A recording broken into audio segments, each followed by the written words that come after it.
কাকা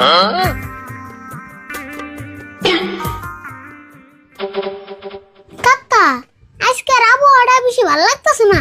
বোম্বাই আবহাওয়াটা কিন্তু সেই ভালো লাগছে। আবহাওয়া যায় তুই মুসুম ধরে বেরিয়ে কোনে যাবি? দেখি একটু গ্রামতে ঘুরে আহি, গ্রামের মানুষ কি করতেছে না করতেছে একটু দেখে আসি। তোমার গ্রামের মানুষ দেখবার জানাবো না, তোমার এই জকারিং পোশাক খুলে তাড়াতাড়ি খেতে থেকে ছাগলটা নিয়ে যাও। কাকা তুমি কি আমার হাসাই কাকা?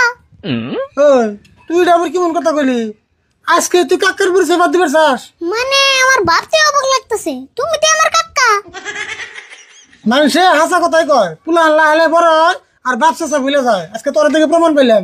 কাকা তুমি মাইন্ড করো না, আমি হলো মুম্বাই ফেরত ড্যান্সার। আমরা তুমি কোন হিসেবে ছাগল আনবা কও?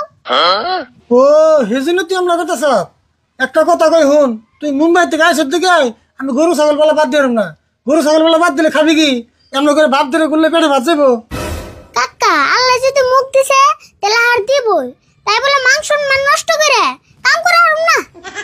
বাপ রে বাপ, এখন তোর কাছে থেকে আমার জ্ঞান নেন নাকি? এই তুই কোনে যাবি আছেন? তোর কাছে থেকে জ্ঞান নিয়ে আমি কোনো কাম করার না।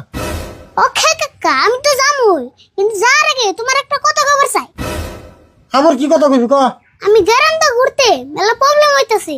মানুষ যদি আমার দেহে ভাই আমার সাইকেল ধরে আমার দুজন বুড়ি কাট রেখে দাও। ওরে বাবা, তোর এনি বডি গার্ড লাগা হয়ে গেল গা। তোর যেই না বডি ওরা শোল মিলে হাফ প্লেট মাংস হবো না, ওই শরীরে আমার বডি গার্ড লাগে। কাকা কথা এলো হাফ প্লেট মাংস নিয়ে না, কথা এলো ইজ্জতের। এখন তুমি আমার বুড়ি কাট রেখে দিবে না হেড়া কও। আমার তোর খায়া কাম নাই, তোর মুম্বাই নিয়ে রাখে আমি পয়সা খরচ করে ফকির হয়ে গেছি গা। এখন আমার বডি গার্ড রেখে দিবে যাম।